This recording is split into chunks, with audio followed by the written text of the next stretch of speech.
കൊച്ചിയിൽ നിന്ന് ഇവിടെ വരെ ഓടിച്ചു. ഇവിടെ നമ്മൾ അത്യാവശ്യം ഓടിച്ചു. അത്യാവശ്യം ഒരു 200 കിലോമീറ്റേഴ്സ് ആയിട്ടുണ്ട്. അവിടെ നിന്ന് ഞാൻ ഫുൾ ടാങ്ക് അടിച്ചതാണ്. 11.5 ലിറ്ററിന്റെ ടാങ്ക് ആയിരുന്നത്. കുറവായിട്ടാണ് അടിച്ചത്.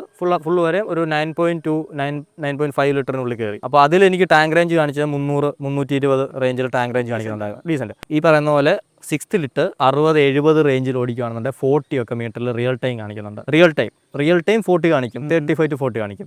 അഗ്രഷനോട് ഓടിച്ചു കഴിഞ്ഞാൽ ഏറ്റവും കുറവ് കാണിച്ചിട്ടുള്ളത് 22 ആണ്. ഈ റേഞ്ച് നീ മനസ്സിൽ വെച്ചോ, 22 to 40 km/ലിറ്റർ. ആവറേജ് നിനക്ക് ഇതിൽ 30 കിട്ടും. ഒരു സാധാരണ അത്യാവശ്യ അഗ്രഷനോട് നീ ഡെയിലി ഉപയോഗിച്ചാൽ. ഡ്യൂക്കിന്റെ ആവറേജ് 28 to 30 ആണ്. പുതിയതിന് നിനക്ക് കുറച്ചുകൂടെ കിട്ടും. ഞാൻ പറഞ്ഞ DOSC പഴയ ഡ്യൂക്കിനെ വെച്ച് നോക്കുമ്പോഴത്തേക്കാണ് പുതിയ ഡ്യൂക്കിന് നിനക്ക് ചിലപ്പോൾ ഒരു 30-32 രൂപ കിട്ടിയേക്കാം.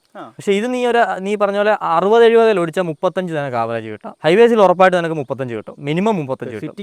സിറ്റിക്കകത്താണെന്നുണ്ടെങ്കിലും 30 ആവറേജ്. അതാ ഞാൻ പറഞ്ഞ ഡെയിലി യൂസ് 50% അഗ്രഷനോടെ നീ ഓടിച്ചു കഴിഞ്ഞാൽ 32 ഒക്കെ നിനക്ക് ആവറേജ് കിട്ടും. അതിലും കുറയാൻ പോകുന്നത് 28 വരെ ആയിരിക്കും. 25 പോകണമെന്നുണ്ടെങ്കിൽ നീ അതുപോലെ അഗ്രസീവ് ആയിരിക്കണം. 22 ഒക്കെ കാണണമെന്നുണ്ടെങ്കിൽ ഫുൾ ടൈം ത്രോട്ടിൽ പിണ്ടായിരിക്കണം. എവറി ഗിയർ ട്രാക്കിലൊക്കെ ഓടിക്കുകയാണെങ്കിൽ ചിലപ്പോൾ അത്രേ കാണുള്ളൂ. അല്ലാത്ത പക്ഷം 28-നും 35-നും അടക്കള മൈലേജ് കിട്ടും. കുഴപ്പമില്ല. ഇതിന്റെ പെർഫോമൻസ് വെച്ച് നോക്കുമ്പോൾ നിനക്ക് കുഴപ്പമില്ല, ഡീസന്റ് ആണ്.